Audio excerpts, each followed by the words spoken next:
Exodus 20, verse 8 through 11. Time. Remember the Sabbath day to keep it holy. One of God's love languages, quality time. He created the Sabbath. We're going to talk about marriage later, if y'all hang in there with me. But or even just dating, if you were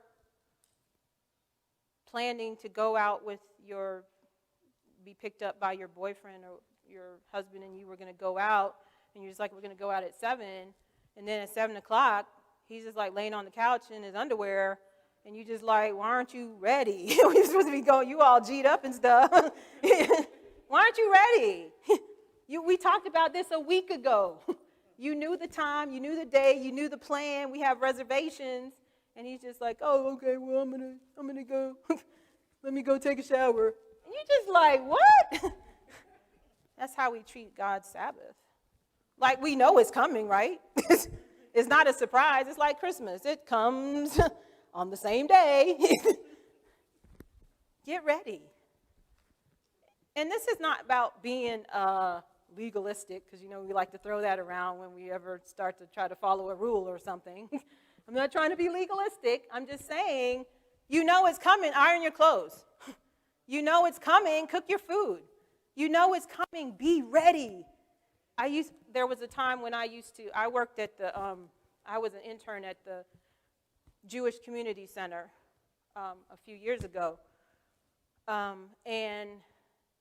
They're Jewish, i.e.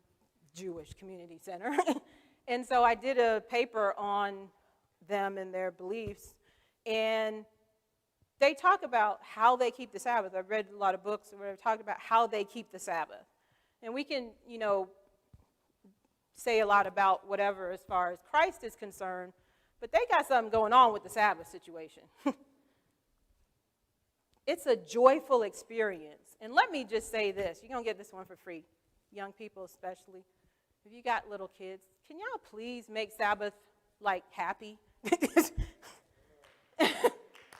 Please make Sabbath happy and joyful, something that they look forward to, not something that they're like, it's Sabbath again. Now we can't watch TV. Now we can't do that. Now we can't. No, I don't think you should be watching TV. Christian videos or whatever. You shouldn't be watching TV on Sabbath. I'm just going to say it. Okay, whatever. I'm not judging you. I'm just saying. Don't watch TV on Sabbath. How are you going to be focused on God when you're watching Blue Bloods, which I like Blue Bloods. Let me just say. I'm not mad at you or whatever. I'm just saying. It's on Friday night, so you got to watch the replays. But I'm just like, how are you going to honor God when your mind is so focused on all of these other things? He's just like, come hang out with me. It's like being on your cell phone when y'all on a date. Talking to somebody else or texting, God forbid, another woman. Except for me, I'm okay, right? Because, Godcast. Think about that.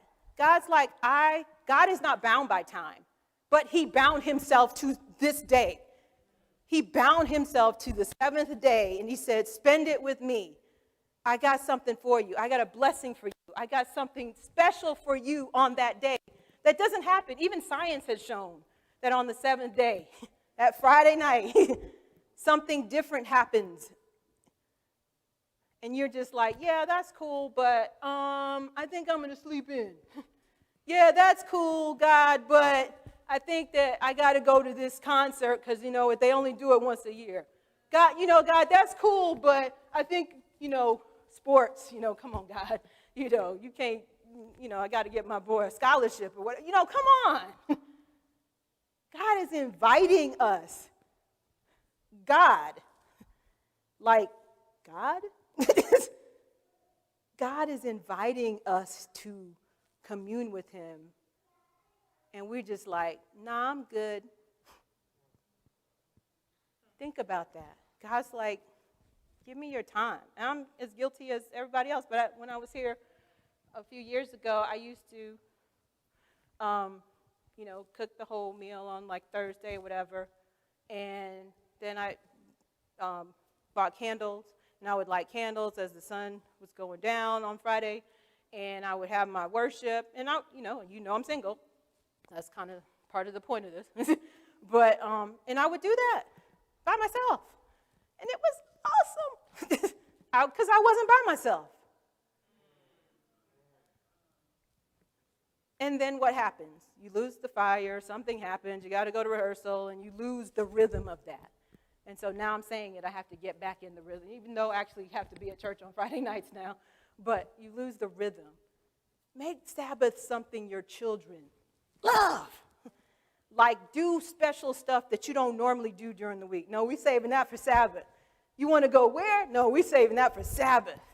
And now they're anticipating like, oh, Sabbath's coming, Sabbath's coming. As opposed to how many of us who grew up in this church are just like, Sabbath's coming. God's like, give me your time. And when we teach our kids this young, now some of you already have children who are older, and that doesn't mean you're all is lost, but they're adults. So you can tell them this now and start to try to create new habits. But if you still have children at your home, change. God will help you. So I want you to think of 4 activities you can do in the next month to make Sabbath special. Even if it's just you and your spouse or just you.